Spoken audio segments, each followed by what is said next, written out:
Hey y'all, good evening. Now, if you've been sticking with me through this whole mobile home renovation uh, process, this is the video you've been looking for. This is the final one on this trailer. This is a compilation. I'm taking you from the very beginning, from where it was gutted out to when it was finished. Unfortunately, I didn't get to do the very last little bit. We kind of had disagreement. Let's just put it that way. I'll explain as we go along. But this is for an 84-year-old man. He was the father of my neighbor and my friend, and I gave him a cut rate deal. Now, this is a guy who says that he used to be a builder. And so I question that. So anyway, maybe 40, 50 years ago, I don't know. But anyway, here's the trailer all gutted out. Um, Now these walls are setting on seal plates, obviously, and they had the old particle board flooring, and so they cut and ripped all that out. And to go back now, we needed something for our edges of our new floor decking set on at the edges. And so there was a lot of the rim joist and the seal plates rotted out that I had to go and cut out. And you'll see here in a few clips just an example of what I had to do. And what I found was, obviously, or common sense to me, I just had to run my supports that I'm securing to the side of the rim joist and the seal plate to the bottom of the old floor decking, and it would be level. Well, I found out that wasn't true. I don't know if the walls had sagged on this trailer, or the middle joist had raised, but I was about an inch off. So once I fixed the rim joist and got a new seal plate in there, then I had to scab on another support for the edge of the flooring and raise it up, or it wouldn't be level. And right here is a perfect example of the rim joist here is not. This is not a real bad one. Some of them is completely rotted out. So plate here, seal plate, so plate, whatever you want to call it. This one's gone, and there were sections. There'd be 6, 8 foot sections just completely rotted out where the trailer leaked. This trailer had sat vacant, like a hoarder home. It looked like a hoarder home for 2 to 3 years. Just sit out there and vacant. Um, the backstory is this is part of the county that was annexed by a city.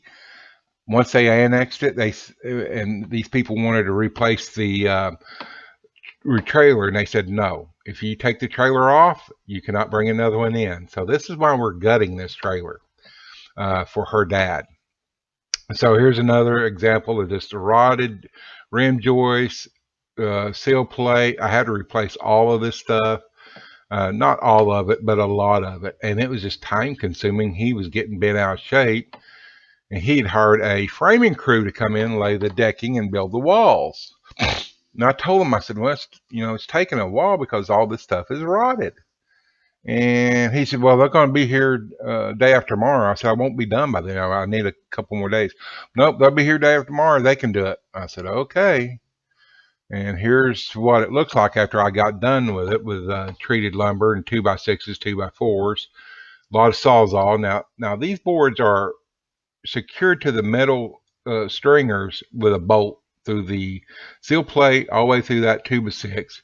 And so all those are rusted, nasty. You can't get them undone. I had to cut them all with my sawzall and put a new bolt in. Like never found bolts long enough.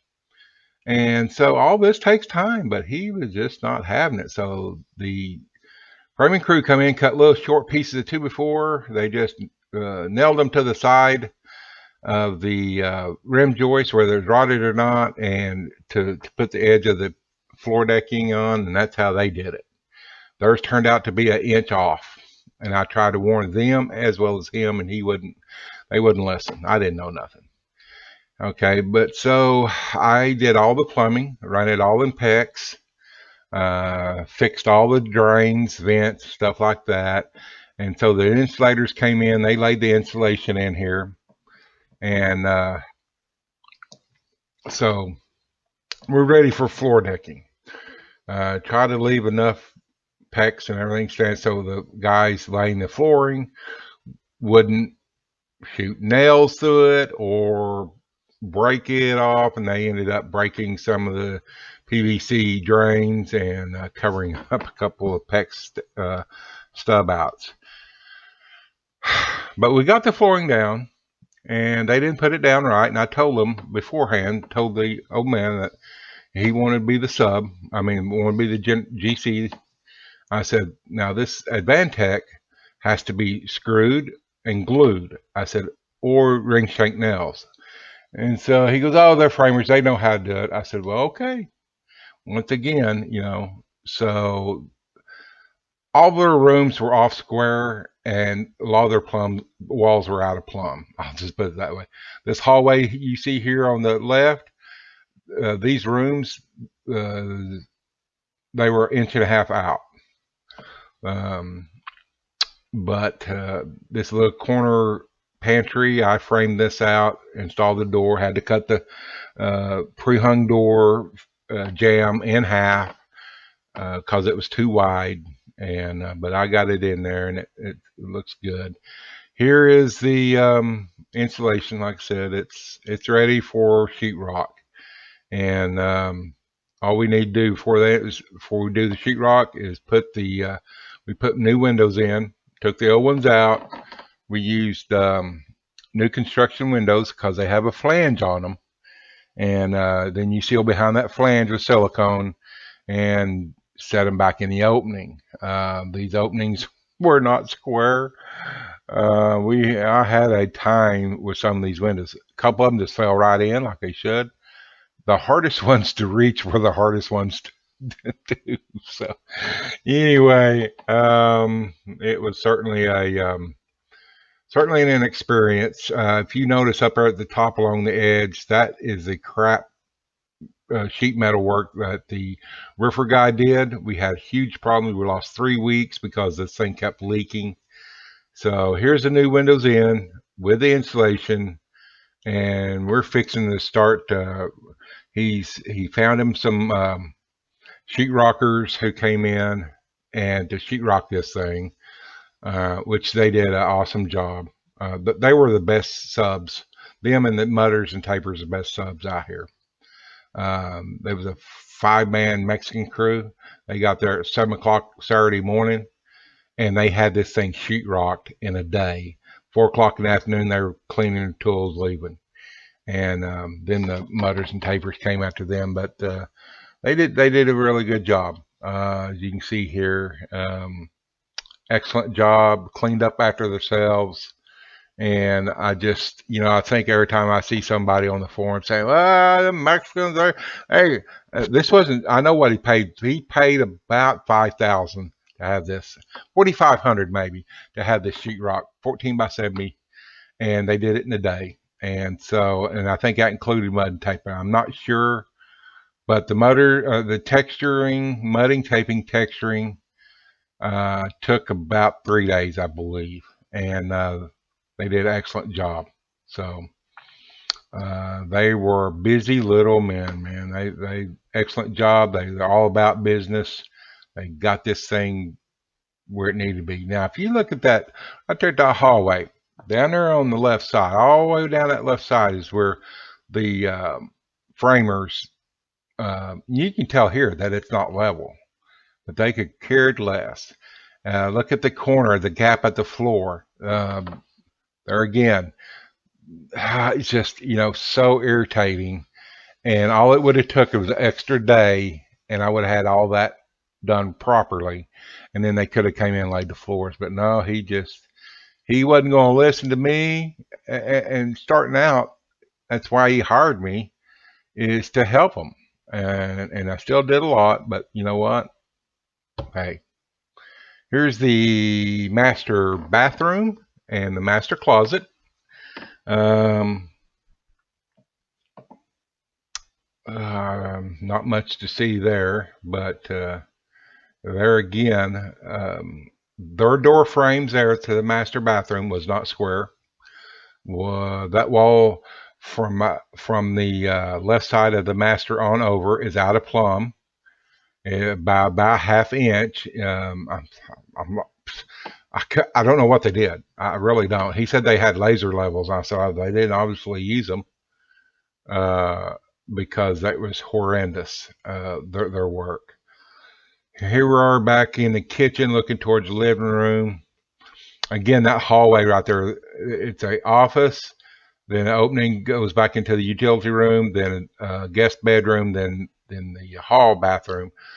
That hallway is an inch. Those walls on the right side of the hallway are an inch and a half out all the way down through there, and that made setting that flooring fun. In fact, there's some flooring right there on the right side, just in front of the door. For the flooring, he found some Swift Lock flooring at Lowe's on clearance for 80 cents a square foot. Even though I tried to get him to use a Lure Traffic Master from Home Depot. Nope, he wasn't having it. So here's a little short video clip of just the finished mud and taping right there. The closet you just saw right there was added later because there's also a shower in the there's a shower there because there was supposed to be a 5'2" length there for so I could get a tub in. And the framers told me that it was 5'2", and here's a utility room with a on-demand electric water heater. But framers guys told me it was 5'2", and when I go to measure it's just a hair under 5 foot. And so this old man starts freaking out. I said I can make this work, and so so I show up one day and there's 2 showers. He goes, "Well, just go and put a shower in there." Okay, wouldn't advise it, but okay, hey, it's your house. So that's what I did. Here is the dining kitchen area. Like I said, it's this. We're at this point. We're getting pretty close, and I'm getting pretty happy. I'm wanting to get this done. It got to where I just dreaded going down there working with him because he's the type of just hover and then argue with him and call himself helping. So anyway, at this point though. At this point, I had done a lot of work for him here at his granddaughter's and at his daughter's house. And I heard a couple of neighbors that he was kind of trashing my quality of my work at this point. And I said, well, it must have been so bad that he had me do about $2,000 worth of work at his granddaughter's, about $4,000 or $5,000 worth of work at his daughter's house. I said, and we're still ongoing at his house. That's how bad it was. So anyway, I'm getting ready for the flooring here. They came in painted. Now here's the paint contractor. I wasn't crazy about him. Look how they rolled at the bottom wall. Some of these places where they stopped, I used like 3.5 inch K molding, and for the baseboard, and there were white areas above the baseboard. They didn't go down. They rolled the bedrooms this bluish turquoise. The rest of you can see right there on the right side of that door right there where we had to go back and touch up the paint, all that. But they sprayed the rest of the house. It's kind of a bluish or grayish bluish color. I wasn't crazy about it, but then again, it's not my house. So this was some different type of flooring. This was not Swift Lock that he used in the bathrooms. Once again, had he took my advice like I tried to give him, he could have used a Lure Traffic Master in the bathroom as well. So got the toilet in here. Like I said, we're coming right down to the brass tacks. Okay, here's the floor leveler there. You see, I just laid that morning. We used 5 bags of floor leveler down that hallway where those guys didn't bother to put a level on it. In fact, you can look at the door and tell that the floor is still out of level. And we couldn't put no more down because it was just we could probably use 2 or 3 more bags really. But we were really close to being level, and I just said, you know, we're going to make a bigger mess here, and we're going to put a lot of weight on the edge. And if they nailed those supports in with finish nails like they did the framing, I said, phew. So I wasn't happy with it. So that's Swift Lock flooring I put down. Wasn't happy with that.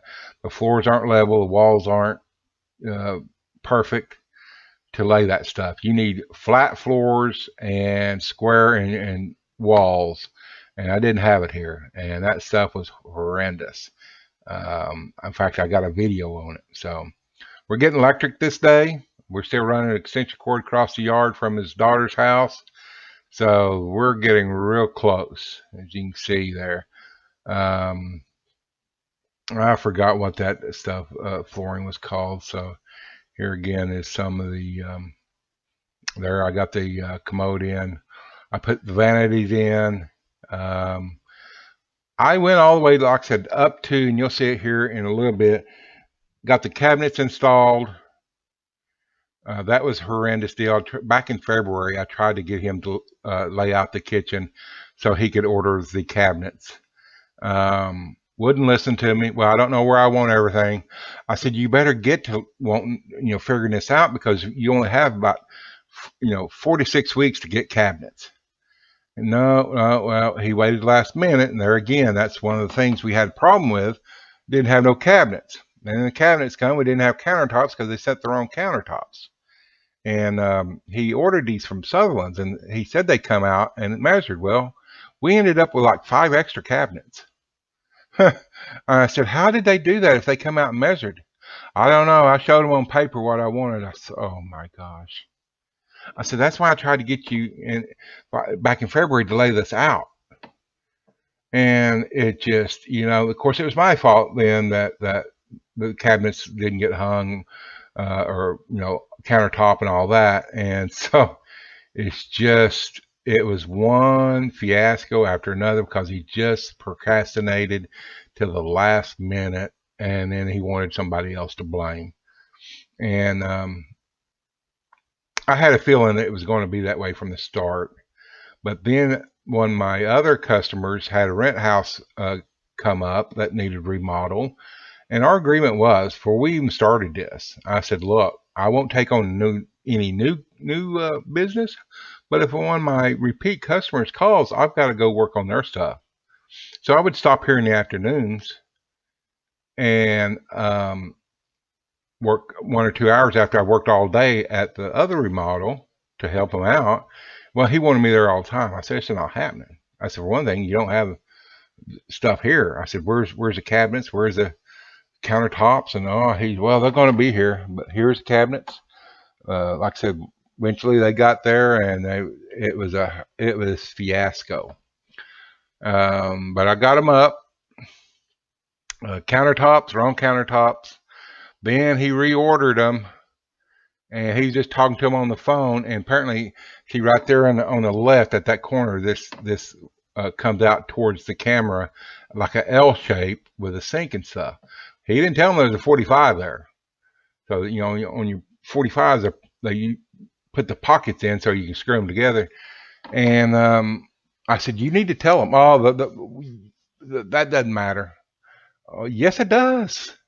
You see the little skinny cabinet above the stove there? That's a 30-inch stove, 30-inch cabinet. Well, the cabinet Sutherland sent out was 36-inch over 30-inch stove. Yet they were supposed to measure everything. This cabinet here on the right is a 45. Should have been an upper. Well, he decides he wants it as a base cabinet. I said, well, it doesn't have no base on it. So he wanted me to build a base. So I did build a base for that. There again, it was a fiasco. And sorry, guys, this is all I've got of it. It's pretty much done, but you see it. And so right at 5 months, like I said, we lost 3 weeks waiting for the guy who did the roof to come back and redo it. And then he screwed that up. So anyway, this is the mobile home renovation.